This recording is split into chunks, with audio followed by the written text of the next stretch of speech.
हुकूमत और पीटीआई की पहली मुज़ाकराती बैठक आज होगी। तहरीक इंसाफ ने स्पीकर अयाज सादिक की दावत कबूल कर ली। बातचीत के लिए हुकूमत और तहरीक इंसाफ ने अपने अपने नुमाइंदे भी चुन लिए। वज़ीर आज़म शहबाज शरीफ की बनाई गई हुकूमती कमेटी 8 और पीटीआई कमेटी 7 अरकान पर मुश्तमिल होगी।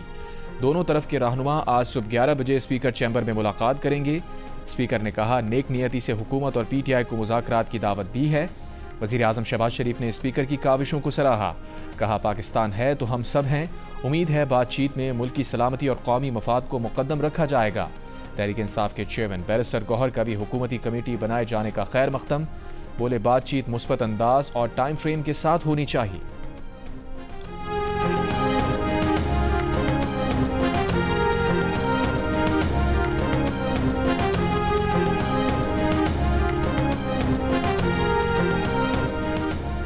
तहरीक इंसाफ के रहनुमा शेर अफजल मरवत ने हुकूमत की जानिब से मुज़ाकराती कमेटी बनाने के बाद सिविल नाफरमानी मौखर करने की तजवीज़ दे दी।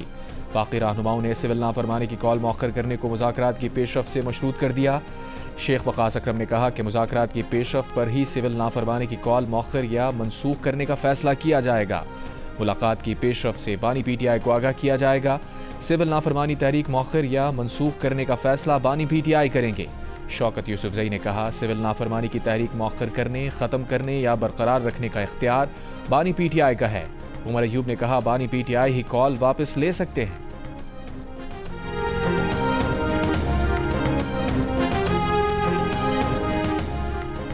बानी पीटीआई ने पाकिस्तान में कातिल लाकर बचाए। पाक फौज के 16 जवान इसलिए शहीद हुए कि 22 करोड़ अवाम चैन की नींद सो सकें। वज़ीर दिफा ख्वाजा आसिफ का मुस्लिम लीग बरतानिया की तकरीब से खिताब। कहा, कौमी असम्बली में ब्रीफिंग दी गई जिसमें जनरल बाजवा, फैज़ हमीद और बानी पीटीआई मौजूद थे। ब्रीफिंग में इन्होंने पाकिस्तान में कातिलों को बसाने के फ़वाइद बताए। खित्ते में जंग ख़त्म हो चुकी, लेकिन पाकिस्तान आज भी गलत फैसलों की कीमत अदा कर रहा है। ख्वाजा आसिफ ने कहा कि बानी पीटीआई को जेल में तमाम सहूलियात मैसर हैं। नवाज शरीफ को पैनामा के मुकदमे में सज़ा देना मजाक था। बानी पीटीआई ने पाकिस्तानी सियासत को गंदा किया। 9 मई उस शख्स ने किया जिसे खुद इस्टेब्लिशमेंट लाई।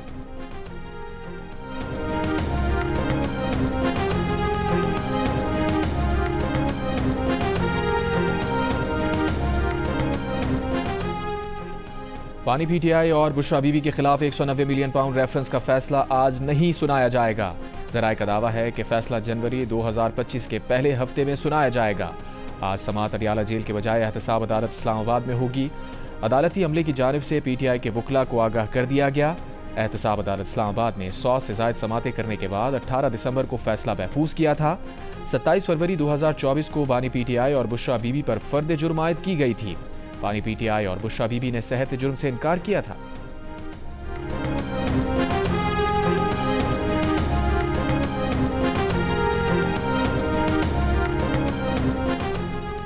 Army chief general Asim Munir ने कहा है कि रियासत के खिलाफ मज़मूम सरगर्मियों, सहूलतकारी, माली मुआवनत करने वालों के खात्मे तक उनका पीछा किया जाएगा। पाक फौज कौम की हिमायत और कानून नाफिज करने वाले इदारों से मिलकर मुल्क में अमन व इस्तेहकाम की बहाली यकीनी बनाएगी। पाक फौज दहशतगर्दी और इंतहा पसंदी की तमाम शक्लों को ख़त्म करने के लिए साबित कदम रहेगी। Army chief general Asim Munir की जनूबी वज़ीरिस्तान के इलाके वाना का दौरा में गुफ्तगू। आर्मी चीफ को मौजूदा सिक्योरिटी सूरत हाल और इंसदाद दहशतगर्दी की जारी कार्रवाइयों पर ब्रीफिंग। आर्मी चीफ ने दहशतगर्दी का मुकाबला करने वाले जवानों की साबित कदमी को सराहा। आर्मी चीफ ने फितना उल खवारिज के ताक़ुब के लिए पाक फौज के अज़्म का अदा किया। जनरल आसिम मुनीर ने कहा, शोहदा पाकिस्तान का फ़ख्र हैं, उनकी कुर्बानियों को कभी फरामोश नहीं किया जाएगा। तीसरे एक रोज़ा मैच में पाकिस्तान ने जनूबी अफ्रीका को 36 रन से हराकर 3 मैचेस की सीरीज 3-0 से जीत ली। ग्रीन शर्ट्स ने पहले बैटिंग में 9 विकेट पर 308 रन बनाए। साइम अयूब ने 101 रन की शानदार इनिंग्स खेली। रिजवान और बाबर की निस्फ सेंचुरियां, सलमान अली आगा के भी तेज़ रफ्तार 48 रन। जवाब में जनूबी अफ्रीका के इब्तदाई विकेटें जल्दी गिर गईं, मगर फिर क्लासन ने सिर्फ 43 गेंदों पर 81 रन बनाकर जनूबी अफ्रीका की पोजीशन बेहतर कर दी। ताहम पाकिस्तानी बॉलिंग ने प्रोटीज को जल्द काबू कर लिया। जनूबी अफ्रीका की टीम 271 रन बनाकर आउट हो गई। सुफियान मुकीम ने अपने पहले ही मैच में 4 विकेटें हासिल की।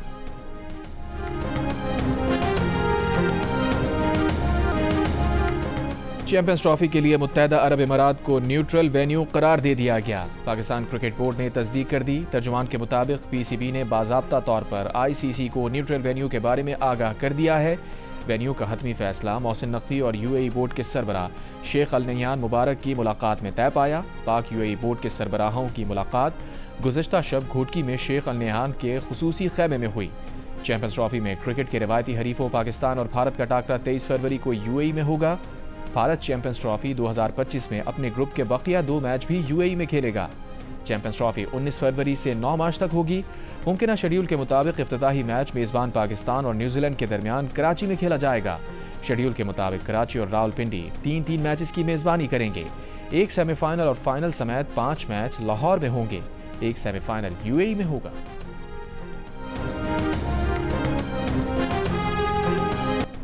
पाकिस्तान में फौजी अदालतों से सजाओं के ऐलान पर यूरोपीय यूनियन का इजहार तशवीश। यूरोपीय यूनियन के तर्जुमान ने कहा है कि पाकिस्तान आलमी मुआहदे ICCPR का दस्तखत कुनंदा है। इस मुआहदे के तहत पाकिस्तान सिविल और सियासी हुकूक के तहफ़्फ़ुज़ का पाबंद है। इस मुआहदे के मुताबिक मुल्ज़िम को मुनासिब और मौसर कानूनी नुमाइंदगी का भी हक़ हासिल है। किसी भी मुजरिमाना केस का फैसला अवामी तौर पर सुनाया जाए।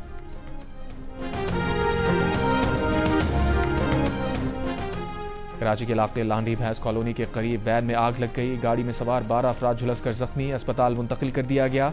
मालूम हुआ है कि मुतासरा गाड़ी दुकान से गैस भरवाने के बाद खड़ी थी कि उसमें अचानक आग लग गई। मुतासरा गाड़ी में गैस सिलेंडर महफूज हालत में पाया गया। मुतासरा अफराद टंडू मोहम्मद खान से वापस कराची अपने घर आ रहे थे।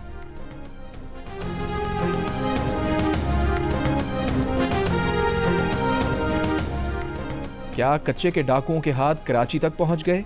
डिफेंस ख़याबान इत्तेहाद से 78 साला शहरी को घर के बाहर से अगवा कर लिया गया।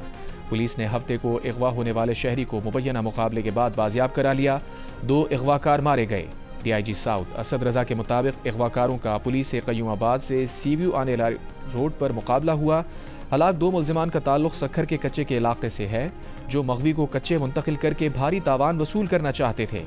हलाक डाकू ने 3 माह कबल शारा फैसल से भी एक ताजिर को अगवा करके तावान वसूल किया था। सादकाबाद के 2 मगवियों ने अपनी बाजियाबी तावान के बदले करार दे दी। गुज़िश्ता रोज़ पुलिस ने दावा किया था कि मगवियों को ऑपरेशन करके बाजियाब कराया गया है। मगवियों ने कहा कि उन्होंने रिहाई के लिए 20,10,000 रुपये तावान अदा किया। 12 रोज़ कबल सिराज अहमद और रहमतुल्लाह को डाकू ने असलहे के जोर पर अगवा किया था। बाजियाब होने वालों का कहना था कि SHO यूसुफ डाकुओं के साथ राब्ते में था। पारा चनार में दवाओं की फराहमी और मरीजों को एयरलिफ्ट करने के लिए ईदी फाउंडेशन की एयर एम्बुलेंस दिन में 3 परवाजें कर रही है। ईदी फाउंडेशन के साथ ईदी का कहना है कि इलाके में सूरत हाल ख़राब है। रिकॉर्ड के मुताबिक इलाज ना होने से 29 बच्चे जाँ बहक हो चुके हैं, जबकि असल तादाद इससे ज़्यादा है।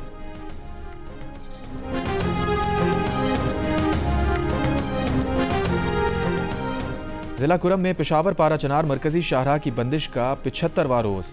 शदीद सर्दी में शहरियों का प्रेस क्लब के बाहर एहतजाजी धरना जारी। मुजाहिरीन में बच्चे भी शामिल। मुजाहिरीन का कहना है कि रास्तों की बंदिश से बहरानी कैफियत से 2-4 हैं। खाने पीने की अशिया समेत रोज़मर्रा इस्तेमाल की अशिया ख़त्म हो चुकी। मुजाहिरीन का कहना है कि अस्पतालों में 50 से ज़ायद बच्चे अब तक ज़िंदगी हार चुके हैं। कुरम इंतज़ामिया का कहना है कि सिक्योरिटी ख़दशात के बाइस रास्ते बंद हैं।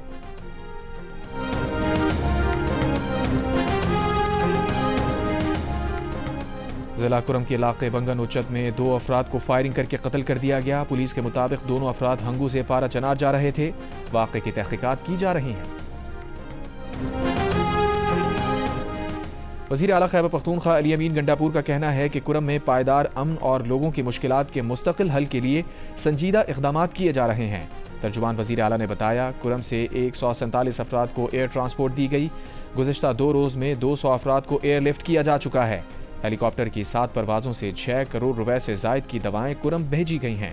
वज़ीर आला पंजाब मरियम नवाज़ की हिदायत पर अद्वियात और दीगर ज़रूरी सामान की दूसरी खेप पारा चनार रवाना कर दी गई। मरियम नवाज़ की मोबाइल हेल्थ यूनिट पारा चनार भेजने और इमदादी सामान के लिए मज़ीद 5 ट्रकों का इंतज़ाम करने की हिदायत। कहा, यह सियासत नहीं, खिदमत का वक्त है। पारा चनार के आवाम को मुसीबत में तन्हा नहीं छोड़ सकते।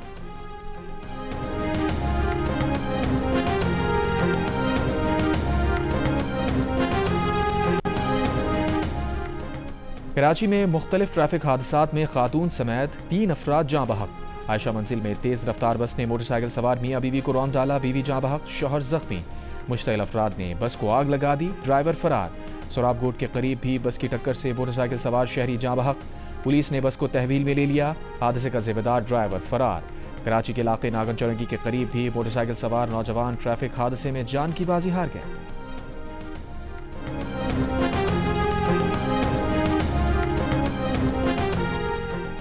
चेयरमैन FBR राशिद लंगड़ियाल का कहना है कि हुकूमत रवा माली साल कोई मिनी बजट नहीं लाएगी।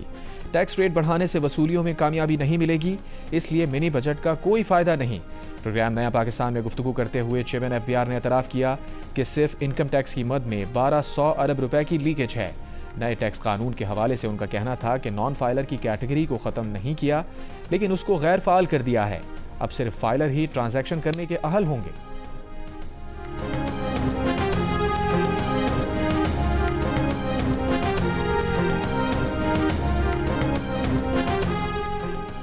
कराची में पानी की अदम फराहमी के खिलाफ शहरी दूसरे रोज भी सरापा एहतजाज। पानी की कमी से मुतासरा शहरियों ने राशिद मिनाज रोड पर वाटर टैंकर्स के वॉल खोल दिए। इलाका मकीनों ने खड़े हुए टैंकर से पानी भी भरा। जमात इस्लामी कराची का दूसरे रोज भी एहतजाज। टैंकर्स के वॉल खोले जाने के रद्द अमल में तर्जुमान वाटर कॉरपोरेशन ने कहा है कि वाटर टैंकर से मसाजिद, इमाम बारगाहों, अस्पतालों को पानी फराहम किया जाता है। वाटर टैंकर्स को रोकना गैर कानूनी अमल है। रियासत की रेट चैलेंज करने वालों के खिलाफ सख्त कानूनी कार्रवाई अमल में लाई जाएगी।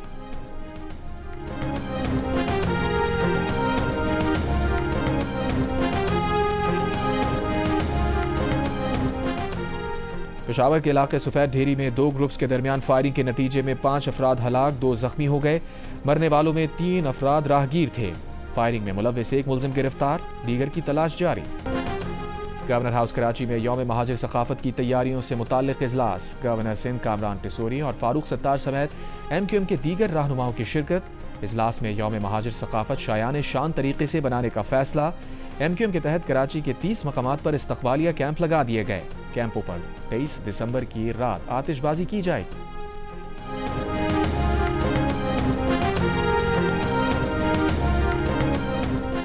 इसराइल के गजा में हमले। सुबह से जारी हमलों में मजीद 29 फलस्तीनी शहीद। कमाल उद्वान अस्पताल में कई धमाके।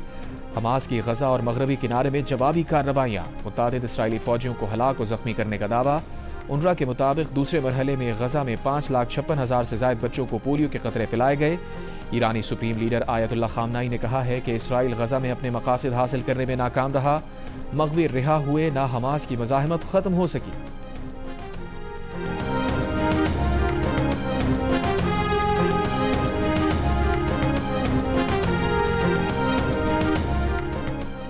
बाइडेन इंतजामिया को खदशा है कि ईरान जौहरी हथियार बना सकता है। इस खतरे से ट्रंप टीम को भी आगाह कर दिया है।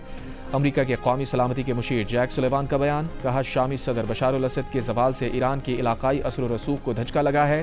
जैक सुलेवान ने कहा कि इसराइल ने ईरानी फौजी तनसीबात को निशाना बनाया था, जिससे ईरान की जौहरी हथियार बनाने की सलाहियत कम हुई है। ईरान की कमजोर पोजीशन तेहरान से सिफारतकारी में डोनाल्ड ट्रंप की मदद करेगी।